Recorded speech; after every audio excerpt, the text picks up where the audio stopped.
All right, so imagine this. What if you could take an entire country to the doctor for its annual checkup? I'm not talking about its people, but its money. How on earth do you measure the financial health of a nation and its dealings with the entire world? Well, that's exactly what the balance of payments is all about. So, if a country really did have this annual money checkup, what would that report card actually look like? Well, it would be this incredibly detailed summary of every single dollar, euro, or yen that flows in and out. And that report card, it's called the Balance of Payments, or BOP for short. And today, we're going to figure out how to read it. Okay, so let's dive right in. Before we can even start interpreting the results of this checkup, we've got to understand what it's actually measuring.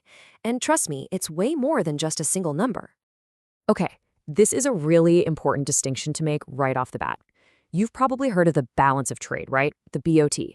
Think of that like the doctor just checking your blood pressure. It's quick, simple, and only looks at physical goods.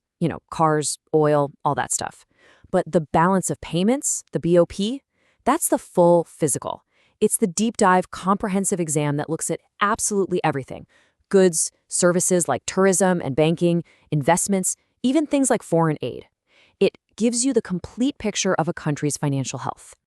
So this big, comprehensive report card, the BOP, is broken down into two main sections. It's kind of like how a lab report would separate out your cholesterol from your blood sugar levels. They're both important, but they tell you different things. So let's take a look at these two accounts. First up, we've got the current account. Now, the easiest way to wrap your head around this is to think of it as the country's day-to-day transaction log with the rest of the world. It's tracking all the short-term, everyday stuff. So a country sells a car overseas. That's money in, a credit. A tourist comes and spends money. That's a credit too.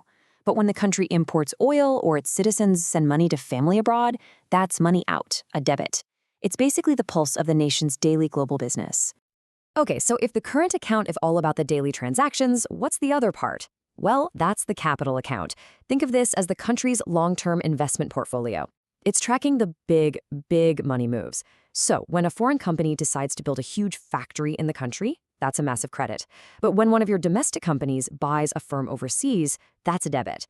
This part of the report card really tells us about the country's long-term financial stability and, how attractive it is to big investors. Now, here's where things get a little weird. A bit of accounting magic, if you will. In theory, the balance of payments always balances out to zero.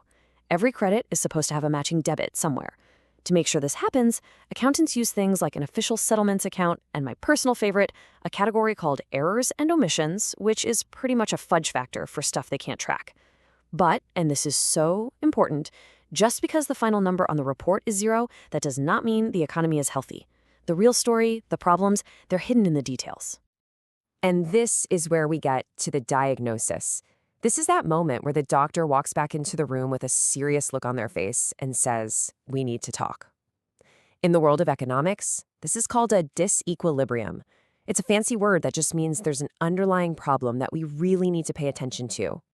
And really it boils down to two main outcomes. You can have a surplus, which means more money is coming in than going out. Generally, that's seen as a good sign. But then you have a deficit. A deficit means the country is spending more money out in the world than it's bringing in. It's basically living beyond its means on the global stage. And that's the problem we're going to focus on today. So that's the big question, right? What causes this? What are the symptoms that lead to this kind of unhealthy diagnosis? Why would a country consistently be paying out more money than it's taking in? Well, there are a few usual suspects. For starters, inflation. If prices are shooting up at home, your exports suddenly become super expensive for other countries, while foreign goods start looking like a total bargain to your own citizens. So exports go down, imports go up. Then you've got massive development programs. Think about a developing nation trying to build new highways, ports, and power plants. They have to import tons of expensive machinery and technology to do it. And finally, there's this fascinating thing called the demonstration effect.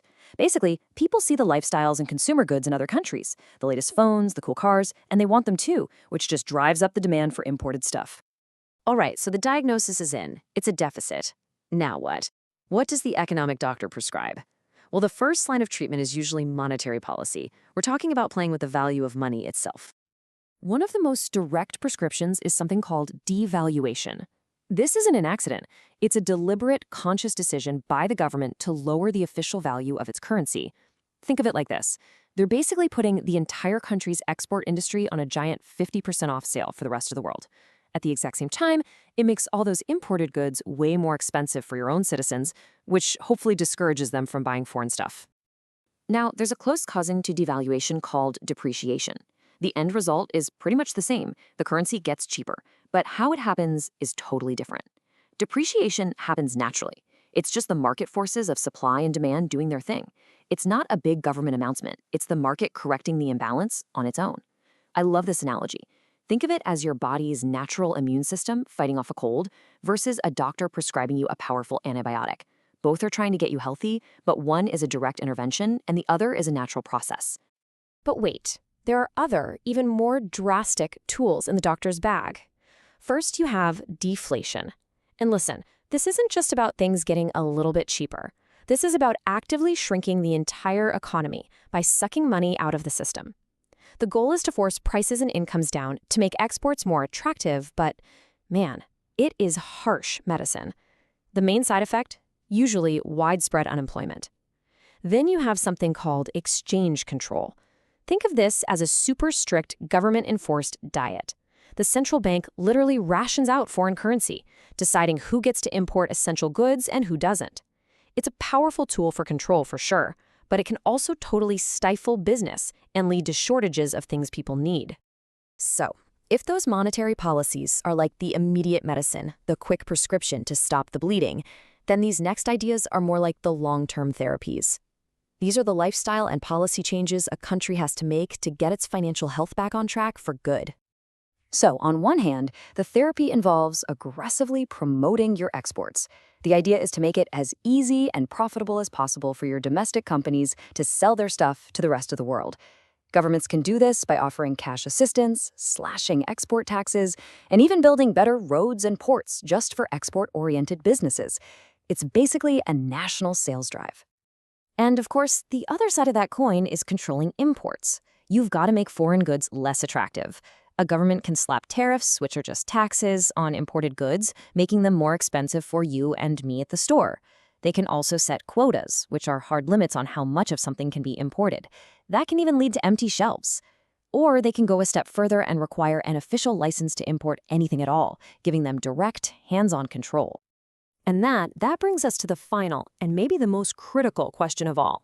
All of these cures, these prescriptions and therapies we've talked about, devaluation, tariffs, quotas, sure, they can make that economic report card look a lot better. They can help balance the books, but they have very real-world consequences. They can make everyday items more expensive for regular people. They can cripple businesses that depend on imports. They can even eat into a family's savings. So as we finish up this checkup, the real question we have to ask ourselves is, what's the actual human cost of creating a perfectly balanced economy?